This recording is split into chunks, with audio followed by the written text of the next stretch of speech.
100 years ago, the success of a country depended on one thing, whether their people could read and write. Last year, UNESCO said that this century, it will be decided by how fluent people are with AI. But the scary part is almost 50% of people, 50%, say that they've never used AI. And this gap is only going to get bigger in the next 10 years. And my fear is that other countries are going to get ahead faster. So here are 4 ways that I'm using AI to get ahead of 99% of people, and the prompts and the systems that you can use to get smarter and richer.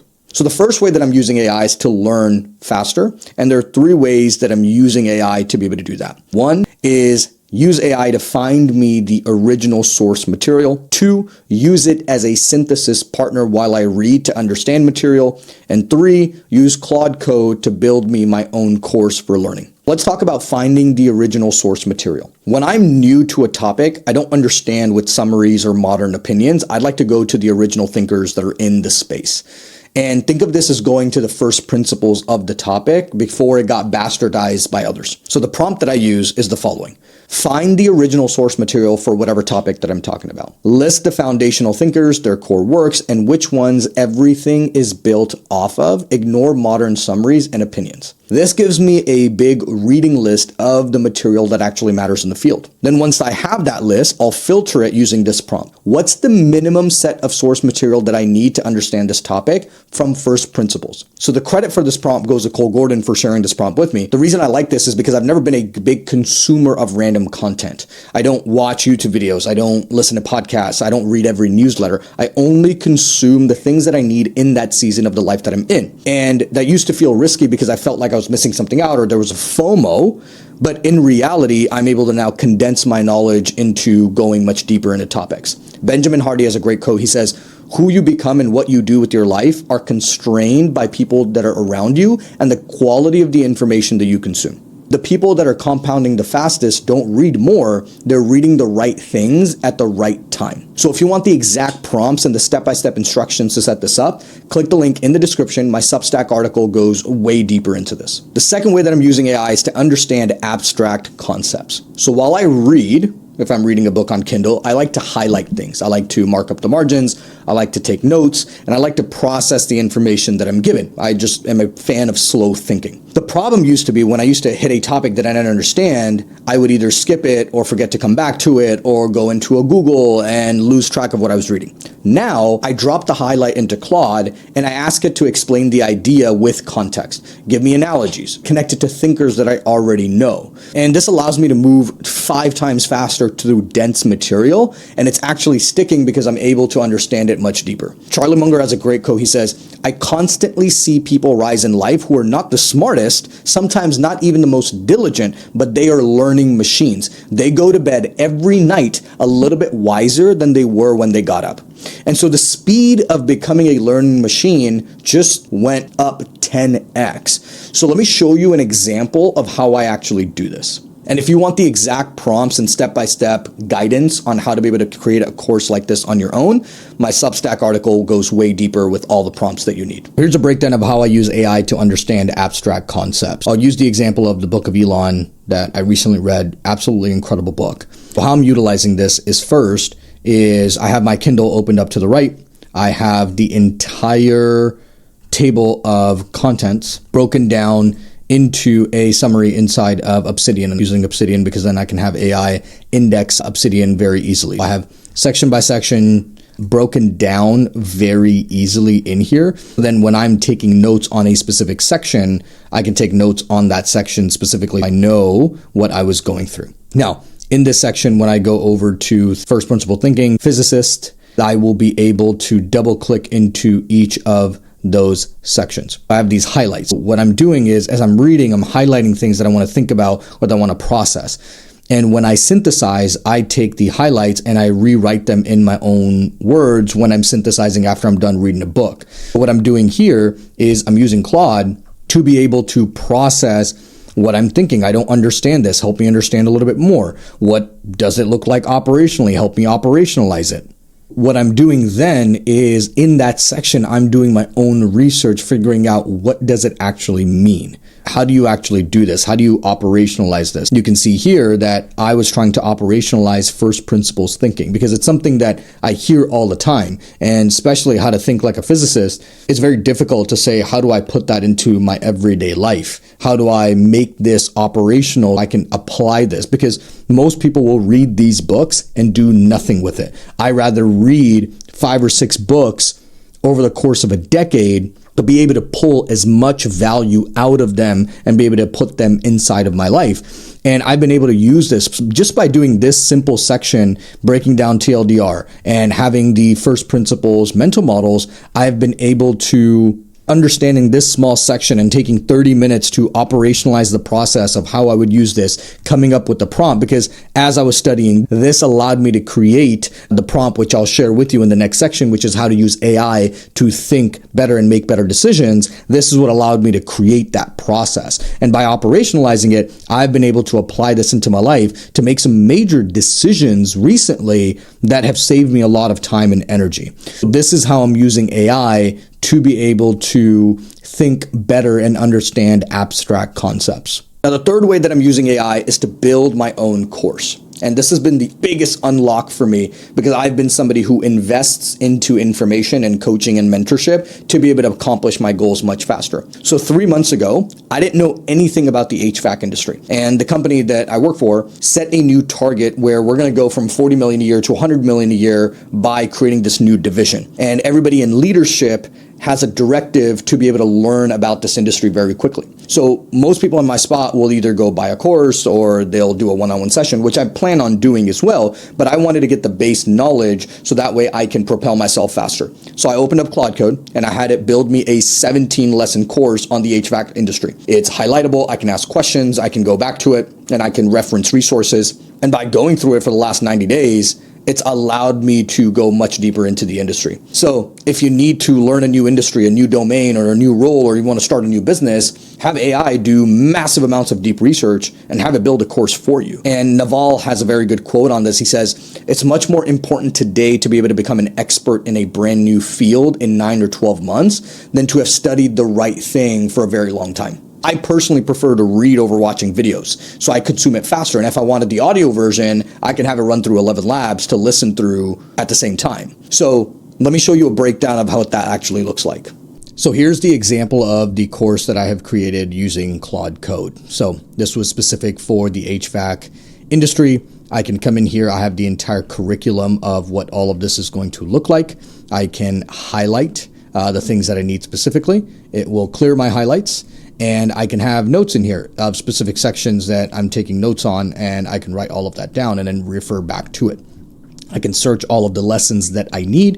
And if I need to break things down further, I can use Claude to double click into an idea or something that I need to better understand.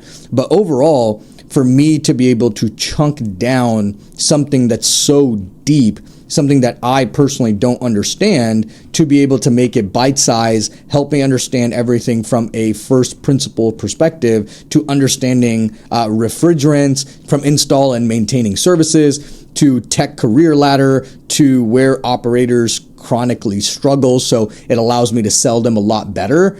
This is, in essence, the most condensed version of the info that I need to be able to help me scale. Now, is there use for info product? That's a big question that's going around in the industry because a lot of this is just general knowledge. I will connect with somebody who's in the industry to help me verify some of the things that I'm learning and make it very practical to the industry. However, for me to be able to get a baseline information of the industry and being able to launch a product if I needed to around this, I can do so very easily in a 90-day span, even heck, way shorter, because I can understand the industry much faster and I can learn the things that are necessary for me to talk the talk, walk the walk, be able to understand their pain point, and then be able to build a solution around that specifically. And if you want the exact prompts and step-by-step guidance on how to be able to create a course like this on your own, my Substack article goes way deeper with all the prompts that you need. The second way that I'm using AI is to be able to help me make better decisions. So most people make their biggest decisions in the worst possible state that they can be in. They're usually busy and they're surrounded by people who agree with them. And then they wonder why that you keep going down the same path and things that you're doing don't compound. Greg McKeown has a great quote on this. He says, the faster and busier things get, the more we need to build thinking time into our schedule. So the problem is nobody's actually taking the time to think.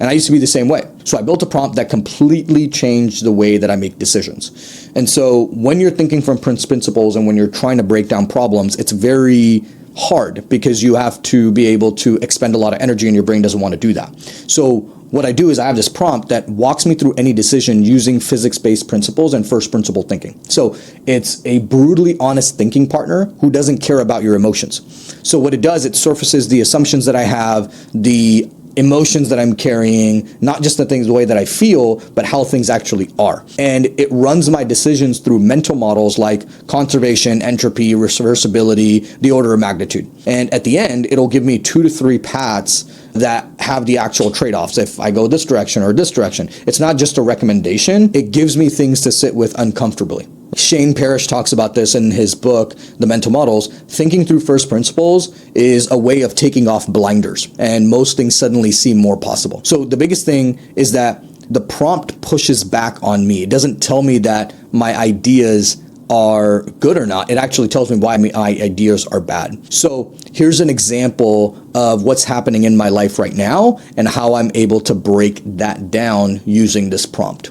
So here's how I'm using AI to be able to process decisions and make better decisions. So recently, I've had a couple different paths that I could go down. One was continue my role that I have as a consultant. One is to double down on content. The other is to launch a niche SaaS. I have a mental health funnel validated offer, or I get into some rev share partnerships ability that I have.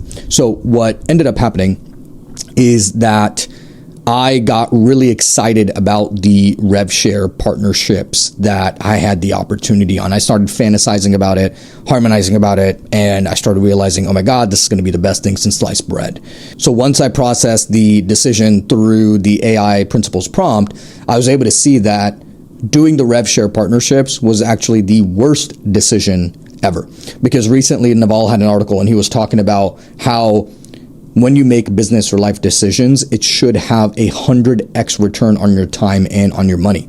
And when I processed it from first principles, I realized this is going to be a linear return. I'm going to put inputs in, inputs out. I'm actually not going to exponentially increase in my time or my wealth by doing this. And had I not processed it through the first principles prompt, because what it's doing, it's looking at the laws of physics and first principles of people and thinkers like Charlie and Elon and saying, okay, great. What are the outsized returns that I'm going to get?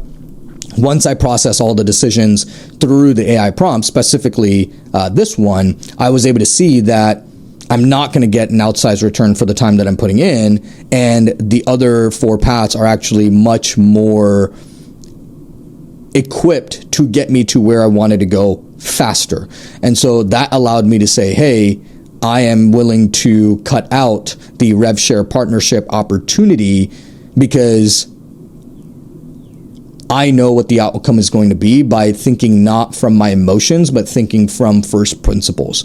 And sometimes people are going to push back on me and say, sometimes emotions are the best way to make decisions, blah, blah, blah, X, Y, and Z. Yes, but if you're looking to make the best and the smartest decision, yes, you can use your gut and go with that. But when it comes to decisions that are purely based off of math, which these decisions are all based off of math, they're not based off of emotion, it allows me to make that decision much quicker. And again, if you want the exact prompt that I'm using for my first principles thinking, it's all available in the link in the description in my Substack article. The third way that I'm using AI is to make money in my current role. So remember the stat that I shared with you? I'm going to just give you a reminder. 50% of people say that they've never used AI on the job. So that's almost half of working professionals are leaving an unfair advantage on the table every single day. And I don't think the reason is access. ChatGPT is free, Claude is free. I think a lot of it comes down to ignorance. It comes down to fear or thinking that it's too complicated. I recently showed my wife how to use Cowork on Claude, on how it could do her follow-ups, and she's in sales, on how she can be able to re-engage prospects much faster. And what used to take her 2.5 hours, 3 hours to do, now she can, in 30 minutes, prompt Cowork and go for a walk or go work out and come back, and majority of her work is done, and she's just got to review things. So if you're watching this right now, you're already the 50% that's trying to get ahead. But now it's being very strategic on how you can position yourself and use it to get ahead much faster. I'm realizing that the way that most companies are rolling out AI is actually broken. So recently there was a report that came out that 42% of companies have abandoned their AI initiatives since 2025. And the reason being is because they're approaching AI from a top-down problem. And AI doesn't work that way. AI is an individual use case. And so the way that you use AI for recruiting teams is going to be completely different how your sales team uses AI. And if you let it grow from the bottom up, from the inside, the workflow of the individual that's doing the actual job, that's how it compounds. And in a collective environment, more people add on to it. And there's a deeper problem, because psychologist Martin Seligman has called it the learned helplessness. When people experience something that's uncomfortable, they stop trying even after the situation changes. So what ended up happening is most people tried GPT, and maybe they tried it a couple years ago where it wasn't that good and the answers were mediocre. And so they said, hey, AI isn't useful for me. Or they haven't taken the time to play around with it to see where it's useful. While those people that are sitting back and not using AI, there's a small group of people that are creating their own workflows until they found a use case and allows them to do their roles much faster. So let me show you 2 ways that I'm doing this right now inside of my role. There's a basic version that I'm using AI to pull up sales context to help me close deals faster. And then there's an advanced version where I have the system do automatic long-term follow-up for me, and it's already done. All I have to do is just check it, send it, and it allows me to get 4 to 5 more deals on a monthly basis. So let me walk you through what that looks like. One of the ways that I'm using AI to be able to make more money inside of my role is using Claude to be able to surface client wins very easily. Inside of Slack for our company, we have this client wins channel, and it has years and years and years of history of wins from clients, from industry to when we placed a setter, when we placed a closer, what we did with their marketing, whether we helped them with their P&L. There's the HubSpot deal history from when the account manager updated the deal history. There's Fathom call recordings that I have from the people that I'm working with, and Zoom call recordings as well as a backup. Now, all of that is connected inside of Claude through connectors. And what that allows me to do is, one, when I'm in a sales call and I'm talking to a prospect and I need to pull up specific client wins, I just go into Claude, into a chat, and say, find me client wins for AI automation industry. Find me client wins for payment processing industry. Find me client wins for SaaS companies. And it will surface not only the companies that we've worked with, I can pull up their websites, it will surface the specific screenshots of revenue changes, leads coming in, sales coming in, and owners talking to the account manager about how their business is growing. And in the sales process, when I'm selling somebody, when I'm trying to deliver my point, or I'm trying to convince them that, hey, paid advertisement is going to be the best way for you to go, I can surface that win to communicate with them. One of the greatest tools that's allowed me to sell more and instill conviction into my prospects, because I like to sell with case studies. I like to sell with proof, especially during a trust recession that we're going through right now. What that allows me to do is I can pull websites, I can show case studies, I can give case-by-case scenarios of what actually happened, which allows me to sell much better, which has significantly improved my closing percentage and allowed me to be able to sell hyper-logical prospects that need a lot of evidence to support the feedback and the game plan that I'm creating for them. Now, here's the advanced version of how I'm using AI to be able to make more money in my current role. So I have built an automated follow-up system, long-term follow-ups. When you're in sales, you will either have people closed lost, or it's closed lost due to long-term follow-up, something happened, decision maker, budget cuts, X, Y, and Z. So what I used to do is spend 3 hours a week doing long-term follow-up. I used to use a Google Task Manager at the top to remind me week by week, and I used to be updating it Sometimes I would forget, sometimes I would send too many follow-ups. And for me, being able to, and at the pace of the amount of sales calls that I do about 112 live calls on a monthly basis. I need to have a good pulse on every single prospect and what we're doing with them and what the flow or the sequence is going to be. This took me about 4.5 weeks to build. It was very tedious. It took constant iteration over and over again, but here's how the process works. So I conduct a sales call. From there, I have the Fathom transcripts. My Fathom API is connected to my Claude Code.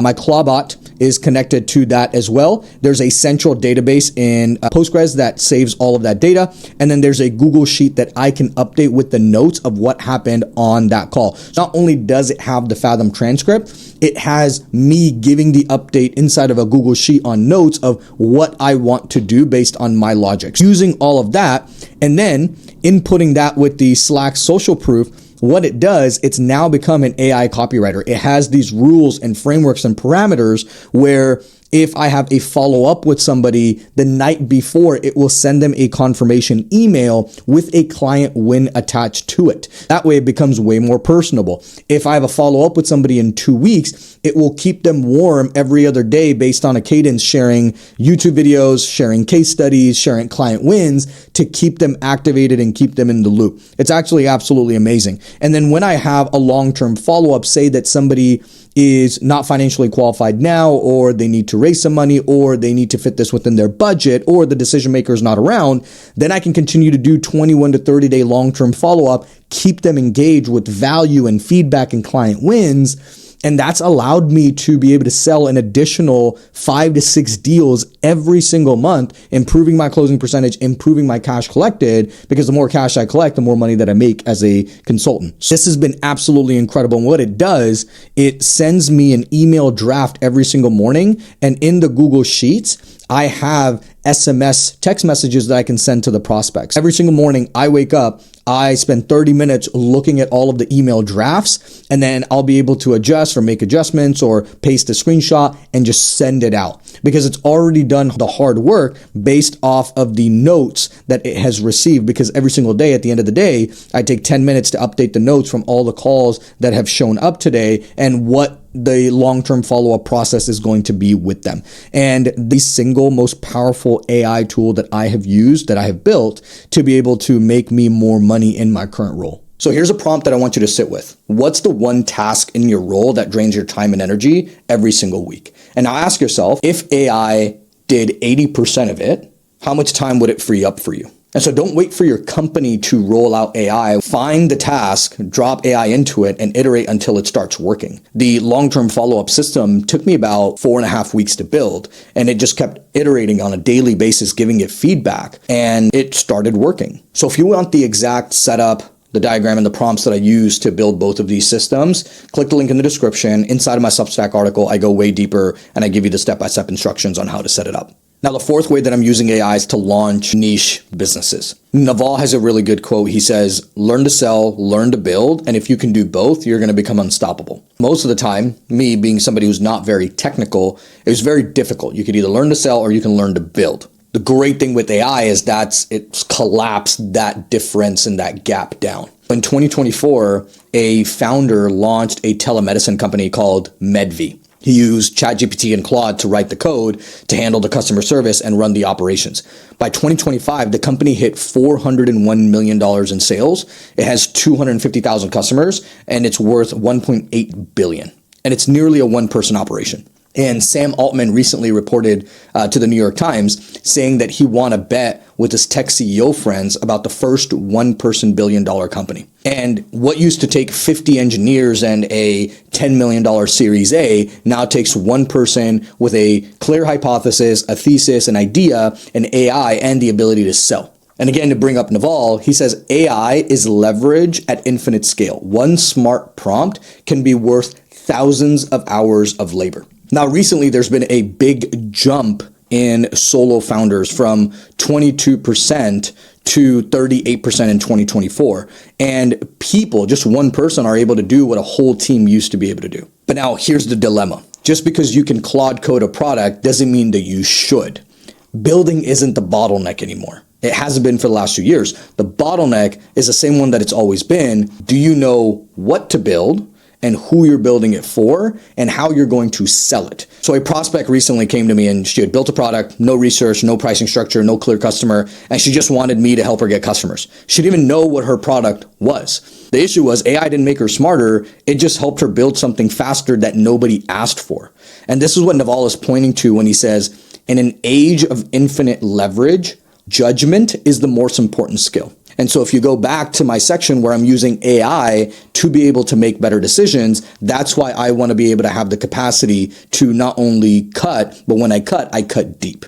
So how do you actually make this work for you? So here's how I'm approaching it. So the first thing that I'm doing is finding niche problems in outdated industries. The second thing that I'm doing is solve one problem from one person. And then my goal is to market and sell it first before I build. Because Warren Buffett says the easiest way to win at business is to find an industry where you're using a computer while everybody else is using fax machines. And that's the biggest gap that we're in right now. There's industries that haven't been touched by software automations in the last 20 years. And if you can just solve one problem, just one, it will help you print and make a lot of money, because you don't need to be the next Salesforce. You don't need to solve 12 problems. You don't need 12 buyer personas. You just need to solve one problem from one person in a way that nobody has solved it, or do it better. And if you do that, not only word of mouth kicks in, but your ability to market and sell it becomes much easier. Now, a big push on this is a lot of people will build and then they'll market and try to sell. Instead, don't waste 3 months building a product and then trying to sell it, and then you get emotionally attached, and then you have sunk cost biased. What I like to do is I do it backwards. I find the problem, I write the offer, I talk to 10 people, or I'm launching ads to see people opting in. And if that is the case, then I'm going down the direction to actually build it. Or I'll build a version 1.0, launch ads, get people to opt in, have conversations. This is how you avoid wasting 90 days building something that nobody wants. And my thesis is really simple. I just need to find one problem to solve it for one person in a unique way, and then let the word of mouth carry me forward. So let me show you how I'm finding these problems right now. Here's an example of how I'm using AI to launch a niche business. So I break it up into a couple sections for you. So one is discovering the niche and how I'm going to go about it. Then it's selecting the right niche.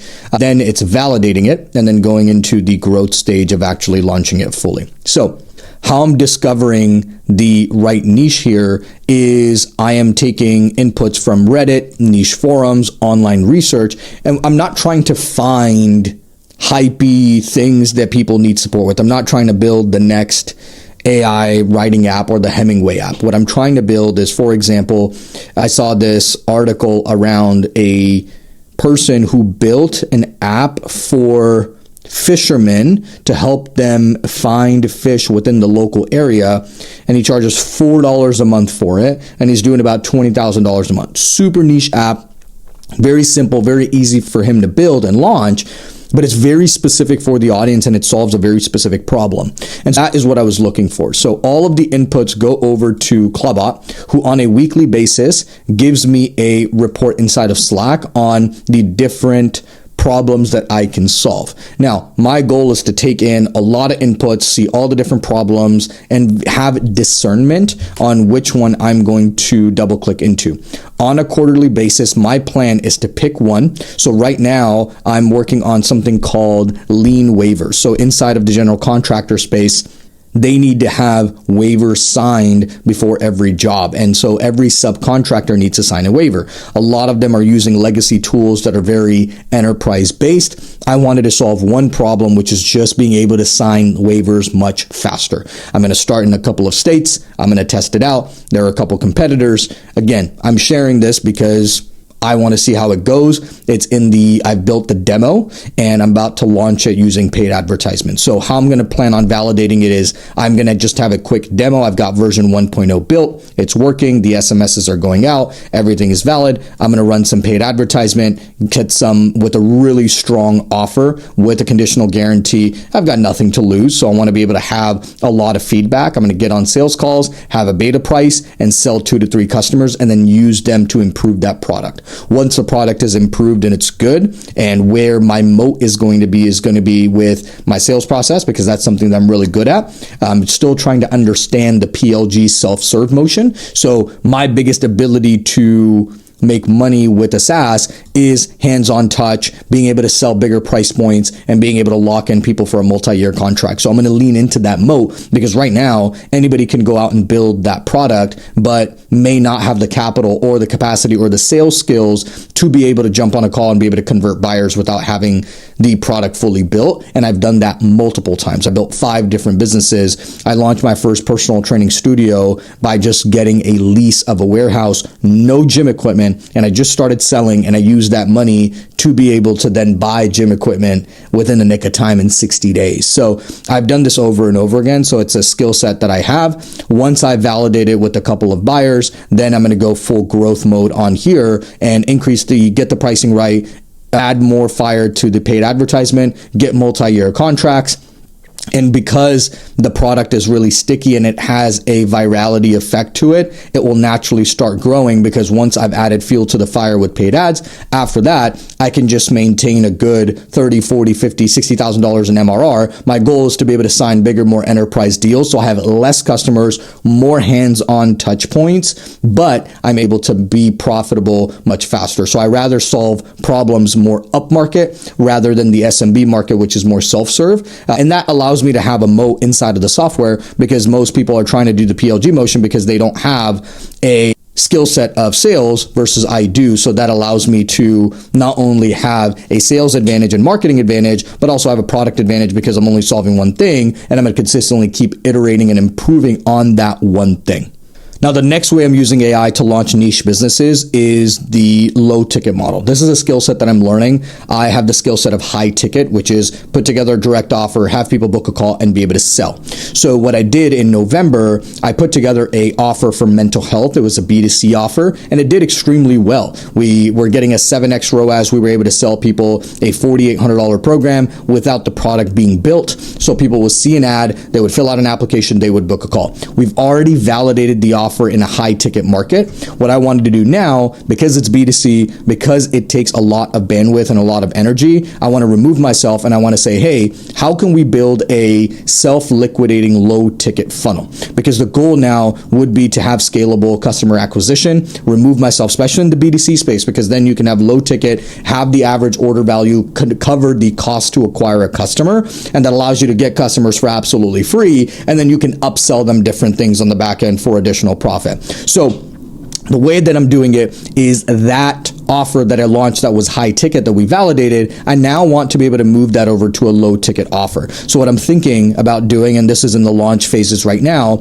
is I have the copy, I have the creative, everything's working. I just now have to tweak it to a self-liquidating offer. So what it's going to be, it's going to be a $5 book, real simple, something that people can latch onto, lower level market. Now people are going to say that low ticket buyers are not high ticket buyers. Yes, but a buyer is a buyer. If they've opened their wallet and given me their credit card, that means they're more susceptible to buying different things. And if I can get just a small percentage of them buying a higher ticket package or a long-term membership, then that's a huge signal, because I've acquired the customer for absolutely free and now I'm ascending them on the back end. So after the $5 book, there will be some sort of order bump. Then there's going to be a one-time order bump. If they don't take that, there'll be a downsell, there'll be some email nurture, and then in the end, once I know that I can liquidate the cost to acquire a customer, I will have some sort of application that has MRR or ARR to it to be able to get people to scale at that capacity. So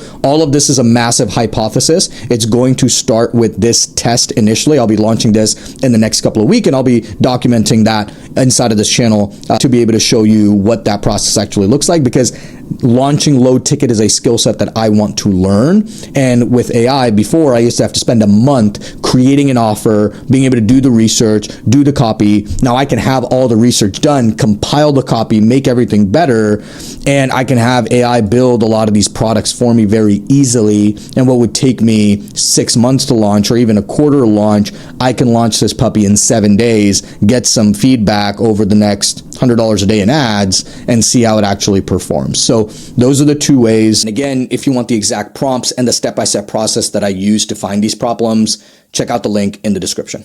And I hope you find this valuable. If you did, hit the like, subscribe, and leave a comment on what your thoughts are on this. And if there's anything else that you'd like for me to create, that would be helpful for you in the realm of business, AI, or sales.